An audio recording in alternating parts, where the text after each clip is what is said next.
মানুষের জীবন মানুষের জীবন হচ্ছে খাবারের প্লেটের মতো, ভাতের থালার মতো। ভাতের থালার মধ্যে ভাত থাকবে, ডাল থাকবে, মাছ থাকবে, সবজি থাকবে, কিন্তু লবণ লবণ কিন্তু ঠিক তার প্রয়োজন মতো জায়গা করে নেয়, ঠিক তার স্বাদ অনুযায়ী খাবারের মধ্যে জায়গা করে নেয়। ফ্যামিলিটা হচ্ছে, জীবনটা হচ্ছে এমন একটা জিনিস। একটা ফ্যামিলি হচ্ছে, মানুষের জীবন হচ্ছে ঠিক ভাতের থালার মতো। ভাতের থালায় যেরকম সবজি জায়গা করে নেয়, মাছ মাংস জায়গা করে নেয়, ভাত জায়গা করে নেয়, লবণটাও ঠিক তার প্রয়োজন অনুযায়ী সেই ভাতের থালায় জায়গা করে নেয়। তাহলে একটা ফ্যামিলির মধ্যে আপনি কিভাবে জায়গা করে নেবেন আপনার জীবনটাকে, সেটা আপনার নিজে ডিসাইড করে সেখানে ঢুকে গিয়ে আপনার জায়গাটা আপনারই করে নিতে হবে। আপনার জায়গাটা আর কেউ করে দিতে পারবে না। একজন হয়তো আপনাকে শিখিয়ে দিতে পারবে, পড়িয়ে দিতে পারবে, কিন্তু আপনাকে মুখে তুলে দিতে পারবে, কিন্তু গিলিয়ে দিতে পারবে না। একজন মানুষ খাবার রেডি করে মেখে ঠেকে আপনার মুখে দিয়ে দিল, এখন আপনি মুখে নাড়ানাড়ি করে ভিতরে নেওয়ার কাজ হচ্ছে আপনার। আপনি কি করে চাবিয়ে ভাতটাকে বা খাবারটাকে নরম করে গিলে আপনার ভিতরে নেবেন, সেটার কাজ আপনার। আপনি যদি সেটা না করেন তাহলে আপনাকে কেউ গিলিয়ে দিতে পারবে না।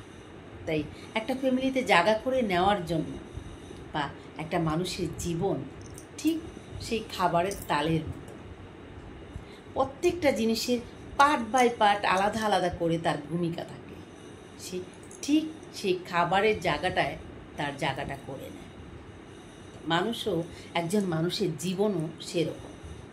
ফ্যামিলিতে, একটা ফ্যামিলিতে আপনার ভূমিকা আপনি কিভাবে পালন করবেন, আপনার জায়গাটা আপনি কিভাবে তৈরি করবেন, সেটা সম্পূর্ণ আপনার উপর ডিপেন্ড করছে। আপনি নিজে জ্ঞান করুন কিভাবে আপনি আপনার জায়গাটা তৈরি করে নিতে পারবেন অথবা দখল করে নিতে পারবেন।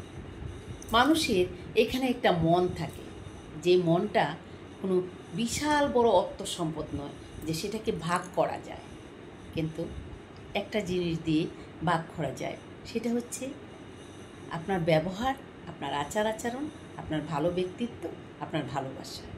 সেটা দিয়ে আপনি যে কোনো মানুষের মনে প্রবেশ করতে পারবেন, তার মনটাকে কিনে নিতে পারবেন। সেটা কি? আপনার ইচ্ছা শক্তি দিয়ে, আপনার চেতনা দিয়ে আপনি একজন মানুষের মনে জায়গা করে নিতে পারবেন, তার মনটাকে কিনে নিতে পারবেন। এবার ডিসিশন আপনার, আপনি কী করবেন? সেখানে জায়গা করে নেবেন, নাকি ময়লা থালের সঙ্গে বাহিরে ছুঁড়ে পড়ে যাবেন? তাহলে আমি জাস্ট কিছুটা ফর্মুলাটা বললাম, এবার আপনি ঠিক করুন কি করবেন। তাহলে আজকের গল্পটা এ পর্যন্তই ছিল। একটু চিন্তা করে ভেবে তারপর সেটাকে পরিবেশন করুন। ভালো থাকুন, দেখা হবে অন্য কোনো ভিডিওতে। সে পর্যন্ত আল্লাহ হাফিজ, টাটা।